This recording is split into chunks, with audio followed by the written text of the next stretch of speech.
Hello and welcome to Stir Crazy Art Class with Gerald Savine, lesson number 9, production number 4.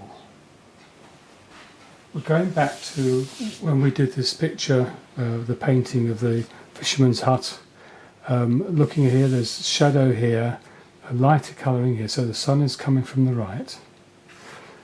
Now, for those that I've been working with, cut with pencils rather than paint, just want a quick little talk about using pencils. HB, hard and soft, obviously the middle. Here we have an H pencil. Can you see it's a little bit softer here? It doesn't go so dark. HB again in the middle here, and then gradually as we go to B, it's a little bit darker. 2B, which is the one I should be using. Again, it's not so obvious, but it gradually gets darker. And then we get to 6B, see how much darker it is, and 8B, look how much darker again it is, and how strong and lighter the lines get. And again here, as we've done when we worked with the pencil before, we're using sort of squidging around with the pencil to give tones lighter, going to darker tones. Now the other important thing here is, this is a pencil drawing I've already prepared. I've done a little bit of the work here already.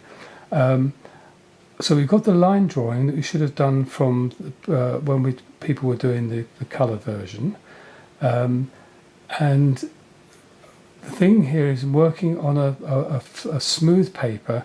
The pencil doesn't work so well on the same sort of paper that we paint on. The paper we paint on has got a bit of a tooth to it, whereas we want a paper that's smooth so we can do nice gentle line work and shading. Now what I'm going to do first of all here, I've already indicated sort of how the clouds might be, because in the colour painting we left the clouds white and the sky blue, but here obviously we can't do it that way round. But again here, I've already done some of the colouring.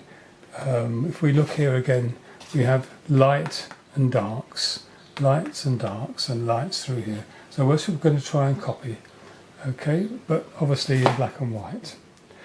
So to start off with, I'm going to put some colour into this side of the building.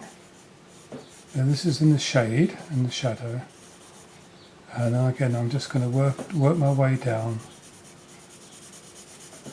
And gradually as I come down, I just slightly change the angle that I'm working at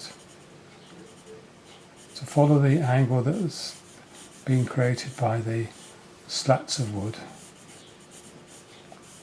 So we're working down quite quickly, and as we work our way down, again we're just changing the angle. And then as it's darker down here, darker than the grass in the foreground, again we just make sure it is darker and the grass can then stand out. So I'm having to work quite quickly again, I'm afraid, so you have to excuse I'm not being quite as tidy as I'd like you to try and be. Again, this is part of the same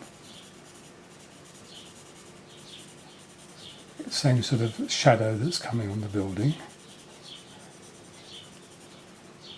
Again, just take it up carefully up against and again here, because we've got the timber going down this way, we take our lines down this way. It's the same, as it were, colour, same balance. And round the window works up the top here. And again, where we have the shutters up the top. But now we have under here the roof, and again there's shadow being created by the overhang, so we're going to go in darker,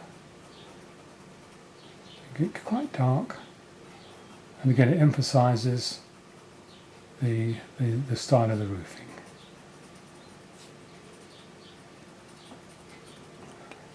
And we can put a bit of shading on there and shading down here. I'm leaving that for the moment. And again here, we've got the shadow coming underneath, that's coming from the porch that's there. So it's really going that way. There's shadow underneath the shutter, so again it helps that to stand out. And also, if you give that sort of effect of shading, it makes it look like glass. It's one of the ways of getting an impression of glass. And we're going to again put a bit more colour into there as opposed to there. And we're going to go underneath there, a bit more colour here to make these stand out a bit. I'm doing this very quickly. If you take your time, you'll get a better result. But then here, this wants to be lighter because if you remember, we've got the light coming from the right. So again, we can go down here, very quickly working the shadow, trying to make a difference between here and here. And if you're a bit more careful than me, you can come up tidily to the edges. But again, as I come down, I'm changing the angle to fit in with the angle of the timbers. Again, to get down to near ground level, because below my eye level, these are going uphill, as opposed to the ones up here that are going downhill. And again, here, there's the same quality there of light.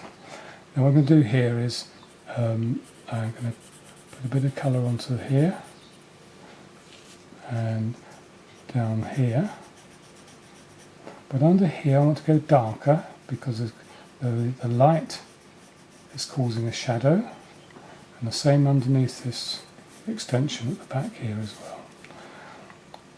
Now then here, because these are the same, this will be the same quality of shading.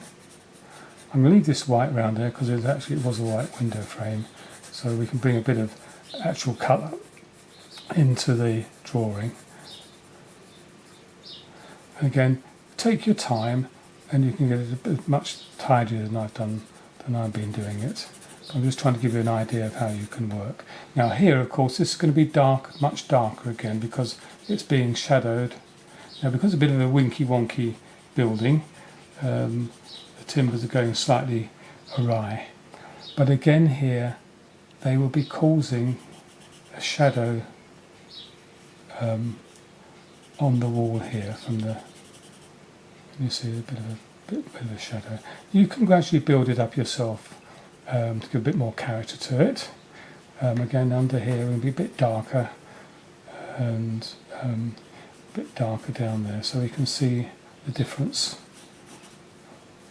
And again here, we're going a bit stronger again. Go back in and to hit these places and bring a bit more colour onto your timbers, so they stand out a bit more, so particularly here where you've got the things being covered. Again under here.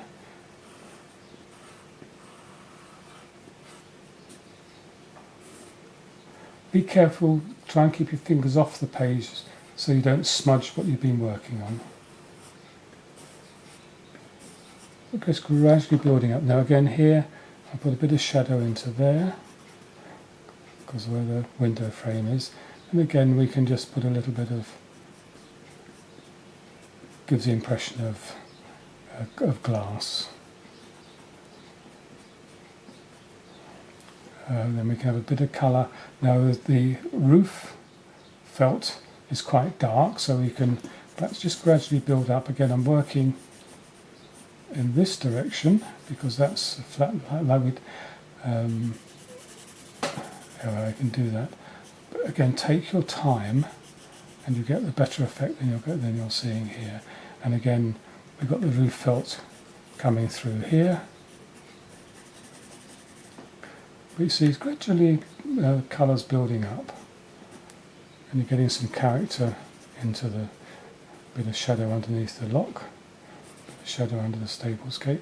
Now, because here, where the path is, because it's horizontal, because on the ground it's horizontal, I put the shading in like that. Now then, there is actually in the original a red curtain hanging down, so I'm just going to bring down a bit of colour there, as it were.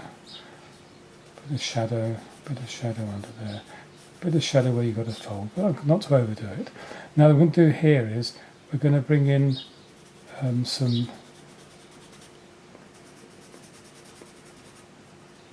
colouring on the hedge in the background. Now again, here we have to be a bit more careful, but when we come out of that, we can then start moving our pencil around a bit more to give a bit more character to what's going on, to the natural.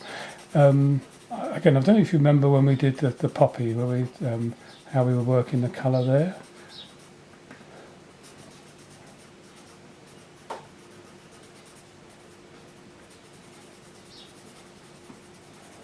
So see, it just begins to give a feeling of the shaping that's being created by the shadows for the hedge. Now then, obviously this is flat, the grass, so what we can do here is where we have bits of grass that are sticking up, giving this patterned effect here, we can again just work up and down.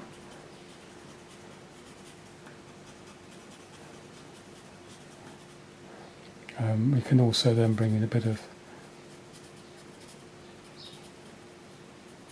sideways going on. You can then perhaps put a little bit of drawing into that just to give a bit more definition. And again here, to give a little bit of colour on the grass, I'm just lightly working my pencil sideways, but not just straight up and down, but bits of angles, just to give a feeling of the roughness of the grass. Can you just begin to see how it's beginning to work? Now I'm not going to have time to go all over this, but I'll just try and build up some of the colour. Again, just quickly working. Again, so you'll have more time than I've got here to do this, so you know you can do a much better job than I'm doing. But it just gives you how you can work the colour. You can work it across quite a large area. If you're able to look at the coloured one we did, in a way it's the wrong way around. This is where it's light in the painting. Here we're putting a bit more colour into where it's light rather than, so it's the other way round. Again here you've got the colour in the foreground. Now the other important thing about here, by going darker,